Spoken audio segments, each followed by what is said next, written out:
안녕하세요. 범의 로브레 윤유호 변호사입니다. 오늘은 간만에 재밌는 사건 제가 예전에 했던 거 하나 소개해 드릴게요. 주제는 뭐냐면 주의토지 통행권 경계 확정에 관한 겁니다. 이 되게 재밌는 사건이에요. 이 사건 하나로 주의토지 통행권과 경계 확정에 관한 대부분의 내용이 정리가 되는 그런 사건입니다.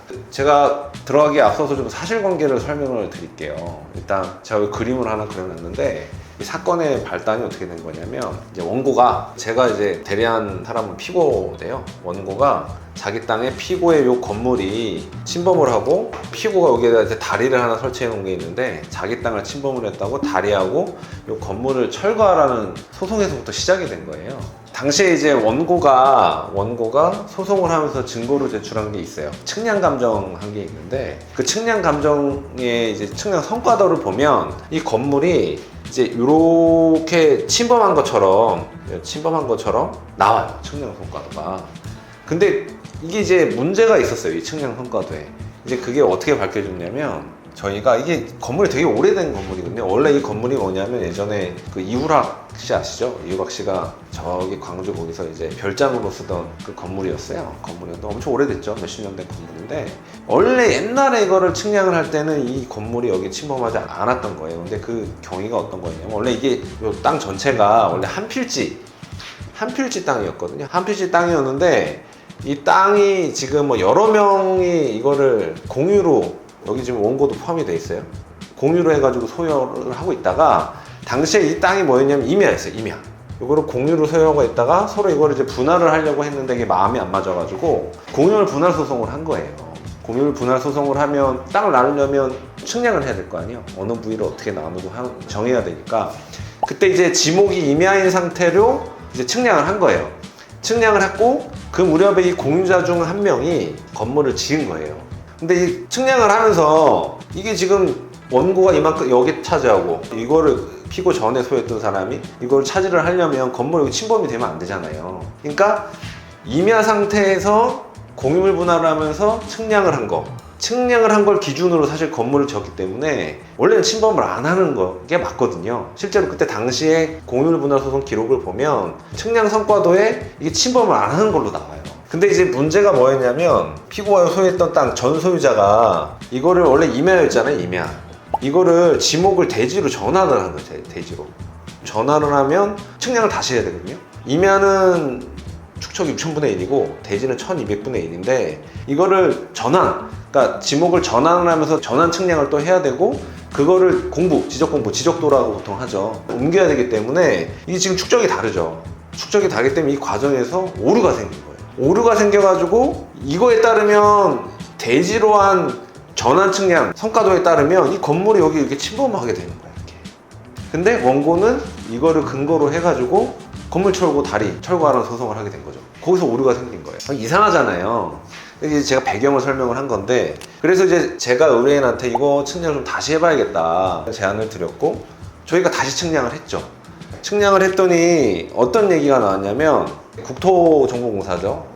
예전에 이제 지적법이었는데 이제 바뀌어가고 공간정보 뭐 이용에 관한 법률이라고 해서 좀 이름이 긴데, 국토정보공사, 예전에 지적공사라고 그랬죠. 거기에서 이제 감정이 지정이 됐을 거 아니에요. 근데 뭐라고 하냐면, 경계에 오류가 있다. 경계에 오류가 있으니까 우리가 측량을 할 수가 없고, 경계 오류가 정정이 돼야지만 측량을 할 수 있다 라고 답변이 온 거예요. 답변만 그렇게만 온 거예요. 처음에 우리가 이거 회신을 받았을 때, 그때 당시에는 이제 제가 먼저 결론을 말씀드렸어요. 그때 당시에는 이게 뭐냐, 오류의 원인을 정정을 해야 되잖아요. 정정 방법이 뭐냐, 일단 첫 번째 오류가 뭐냐, 두 번째 정정 방법이 뭐냐, 이거를 고민을 해야죠. 그렇죠? 그리고 오류가 뭐냐, 사실조회 회신을 했어요. 저희가 뭐로 했냐면, 이거를 사실조회를 어떻게 했냐면, 이거가 애초에 조정 당시에 조정을 위한 분할 측량을 할 때 거기에 오류가 있었던 것이냐, 첫 번째. 두 번째, 임야에서 대지로 정정을 했는데 전환 측량을 할 당시에 오류가 있었던 것이냐. 세 번째, 전환 측량한 거를 지적도에 수정하는 과정, 지적도 옮기는 과정에서 오류가 생긴 것이냐. 그래서 좀 자세하게 물어서 사실조회를 했어요. 어디다 했냐면, 그때 당시에 지자체 지적과, 왜냐면 이 공부관리는 지자체 지적과가 하기 때문에 얘네들이 원래는 책임 주체예요, 관리 주체. 그 다음에 관할 국토정보공사, 거기 두 군데다가 사실조회를 했더니 뭐라고 답변이 왔냐면 그냥 지자체에서는 우리는 오류는 모르겠고 그냥 오류 정정 대상이니까 오류 정정 신청을 해라 이렇게만 왔어요. 지적공사에서 마찬가지로 그냥 임야에서 대지로 전환하는 과정에서 오류가 있었던 것 같다 그냥 이렇게만 두리뭉실하게 온 거예요. 애매하게 왔잖아요. 그럼 정정 방법이 뭐냐 그러니까 뭐라고 하시냐면 그냥 오류가 있으니까 정정해라 이렇게만 하는 거예요. 공간 정보에 관한 법률 위반을 보면 그러니까 오류가 어떤 행정 주체 지적과나 아니면 국토교통공사에 이게 오류가 뭐 직권으로 명백하면 직권으로 정정하는 방법도 있는데 그 해당 사항은 아니었어요. 근데 이제 뭐 되게 애매하게 답변을 하길래 제가 정확하게 내용을 파악하기 위해서 그때 당시 그 관할 국토정보공사를 찾아갔어요. 찾아가갖고 막 따졌죠. 따졌더니 처음에 그 밑에 직원이 뭐 우물쭈물 하길래 그 지사장 불러와라. 지사장하고 이제 독대를 했어요. 그래서 차 한잔 하시면서 아유 뭐 지사장님 이거 어떻게 된 거냐. 그러니까 이제 아이고 제가 공식 문서로 막 다 까발리긴 그렇고 변호사님한테 말을 하겠다. 이게 우리가 요 전환하는 과정에서 축척이 달라가지고 실수를 한 걸로 보인다. 내가 한 건 아닌데 옛날 지적기사들이 뭐 하면서 좀 실수를 한 것 같다. 기술적 착오다 라고 얘기를 하더라고요. 그러면 이거 어떻게 하냐. 정정 방법 이 문제잖아요. 이게 지금 오류가 있어가지고 이 소송은 중단된 상태였어요. 이 소송 자체가. 왜냐하면 판사도 지적공사에서 이게 경계 측량을 하려고 했더니 경계 측량 및 건물 현황 측량을 했더니 지적도에 오류가 있다고 하니 이제 중단된 상태였거든요. 정정을 해야 될 거예요. 이게 뭐냐면 결국 토지 경계에 관한 문제잖아요. 경계가 확정이 돼야지 이 건물이 원고의 땅을 침범을 하고 있는지 확정이 될 거 아니에요. 그래서 이걸 일단 중단을 시켜놓고 제가 이제 경계 확정 소송을 했어요. 경계 확정 소송이 뭐냐면 말 그대로 우리나라 땅의 경계선 있죠. 경계선은 원래 원칙이 지적도예요. 지적도. 이게 이제 공부죠. 공부의 지적선을 기준으로 토지의 경계를 삼는 게 원칙입니다. 그래서 이게 이제 이런 걸 이제 지적선이라 생각을 하면 돼요. 제가 간단하게 그려놨는데 근데 지금 지적선에 오류가 있다는 거잖아요. 그래서 그거를 확정하기 위해서 경계 확정 소송을 했어요. 어떻게 했냐면 이거는 그동안 내가 알아본 자료에 의하면 기술적 착오가 명백하기 때문에 이때 당시에 봐라. 조정 과정에서 분할을 위한 측량을 했고 이때 당시에 측량한 게 정확하고 그 이후에 임야에서 대지로 전환하는 과정에서 전환 측량을 한 거는 기술적 착오가 있기 때문에 이건 명백한 오류다. 이런 경우에는 별다른 절차를 거치지 않고 기존의 분할 측량의 결과에 따라서 경계를 확정하는 게 맞다라는 취지의 주장을 했고 실제로 이를 뒷받침할 수 있는 판례도 있어요. 그래서 판례를 들어가지고 주장을 했고 결국은 저희가 원하는 대로 경계 확정이 됐어요. 판결을 받았어요. 경계 확정 소송의 경계 판결을 받았어요. 확정 판결을. 그래가지고 전환 측량을 기준으로 하면 이게 이렇게 침범을 하는데 예전에 이제 분할 측량을 기준으로 하면 이게 침범이 안 되는 거예요. 이건 해결이 됐죠.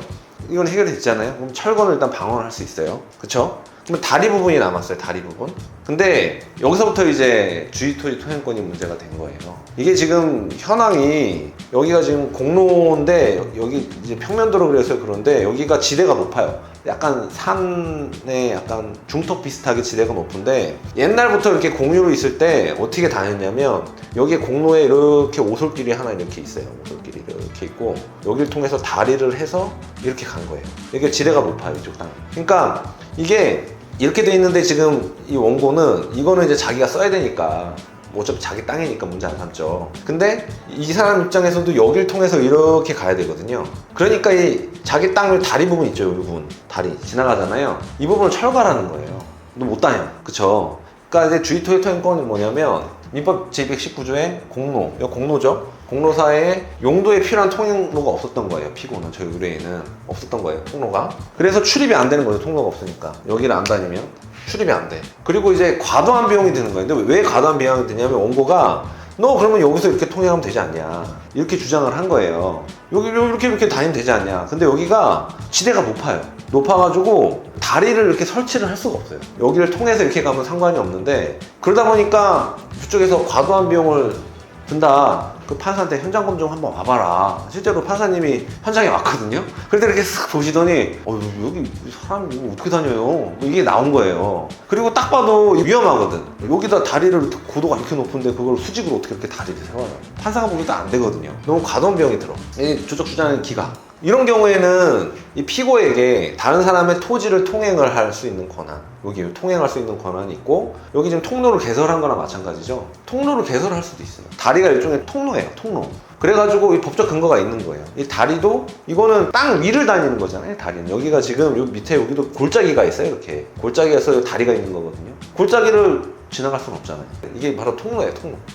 통로 개설할 수 있는 권한이 있고, 심지어는 뭔 주장도 했냐면 골짜기로 다녀라.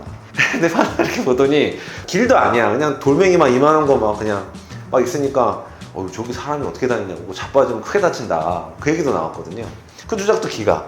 그래서 여기 너무 과도한 비용이 들어서 안 된다, 다리로 다녀, 위험하니까 안 된다, 다리로 다녀야지. 그래서 여기하고 여기를 다닐 수 있는 통행권이 인정을 받은 거예요. 결국 이긴 거죠. 이 사람 입장에서는 이 사람이 요로에서 맨날 이렇게 다니니까 어떤 의도였냐면, 이게 지금 그 S 그룹의 그 회장님의 사촌이거든요, 원고가. 사촌인데 이거를 철거를 시켜가지고 요 땅을 자기가 먹으려고 한 거예요. 소송을 해가지고 협상을 해서, 원래는 의도가. 근데 이것도 못 없애지, 이것도 철거 압박하려고 했는데 못 없애지. 그리고 결국은 진 거예요. 그 마지막으로 이 사람이 뭘 주장을 했냐면, 그러면 보상이라도 해라. 그 전에 피고가 요거 다니는 대가로 1년에 얼마씩 줬거든요. 그거 내놓으라고 한 건데, 그거는 줘야지 어떡하겠어요. 왜냐하면 주의토지 통행권, 여기 있는 사람이 다른 사람 토지를 통행을 하려면 손해를 보상을 해줘야 되거든요. 근데 원칙은 이 손해 같은 경우는 이제 예를 들어 두 가지 경우가 있을 수 있어요. 이게 주의토지 통행권에 사용되는 이 토지가 다수의 일반이 이용을 하게 되면 사실 원고가 이 이용에 대한 보상을 청구하기는 좀 어려운 부분이 있어요. 다수가 이용을 하니까. 근데 이 사안에서는 피고만 이거를 이용을 하니까 보상을 해줘야겠죠. 그럼 보상은 어떤 기준으로 해줘야 되냐, 이 면적에 해당되는 임료 상당으로 생각을 하시면 돼요. 통행료는 그렇게 생각하시면 됩니다. 그래서 이 사건은 결과적으로는 지금 경계 확정 소송하고 주의토지 통행권, 이 두 가지 쟁점이 결합이 되어 있는 아주 재밌는 사건이었고, 주의토지 통행권의 어떤 요건에 관한 내용이 모두 다 건드려지는 그런 종합 선물 세트 같은 사건이었거든요. 근데 어쨌든 간에 이게 진짜 옛날 땅이에요. 옛날 땅이고, 오래전에 분할이 되고 지목이 바뀌고 이런 것들이 있어서 뭔가 좀 이게 좀 건물이 그때 당시에 정당하게 측량을 해서 지은 것 같은데, 이제 와서 봤더니 뭔가 이게 침범을 하고 있어서 소송이 들어온다. 좀 의심을 한번 해봐야 돼요. 왜냐하면 말 그대로 이 사건처럼 임야에서 대지로 지목을 전하는 것처럼 오류가 있을 수 있기 때문에, 일단 오류가 먼저 정정이 돼서 경계를 확정을 해서 오류 없는 지적선이 확정이 돼야지 토지와 토지의 경계가 확정이 되겠죠. 그거를 토대로 그 위에 있는 건물들이 침범을 했는지 안 했는지가 판단이 되기 때문에 이런 부분을 좀 주의를 하셔야 된다. 그래서 이런 소송이 들어오면 경계에 문제가 있지 않은지, 그럼 이게 먼저 사실 해결이 돼서, 이 사건도 원래 다 해결하는데 3년이 걸렸어. 3년 이것까지 하려고. 근데 이걸 잘 모르니까 해결이 안 되는 거예요. 이 의뢰인도 이거 어떻게 되는지 모르는 거예요. 이거 해결을 해야 되는데 이것도 없애라 그러고, 이거 건물 위치가 좋거든요. 거기 남한강이 쫙 보이는 그런 아주 경치 좋은 그 이우락 씨가 별장으로 쓰던 그 건물이었는데, 먹으려고 온 이분이 했는데 결국 무산이 된 거죠. 얼마나 약오르겠어요. 이 사람은 이거 지키고. 그래서 이렇게 해서 해결이 됐던 사안입니다. 그래서 주의토지 통행 경계 확정에 관한 사건을 제가 여러 차례 해봐서 필요하시면 상담을 주시면 될 것 같고, 이거를 어렵게 설명을 하면 더 자세하게 설명드릴 수는 있는데 개괄적으로 제가 설명을 드린 부분이고요. 이 영상이 비슷한 유사한 분쟁이 있는 분들한테 좀 도움이 되셨으면 좋겠습니다. 오늘 여기까지 하겠습니다. 이상입니다.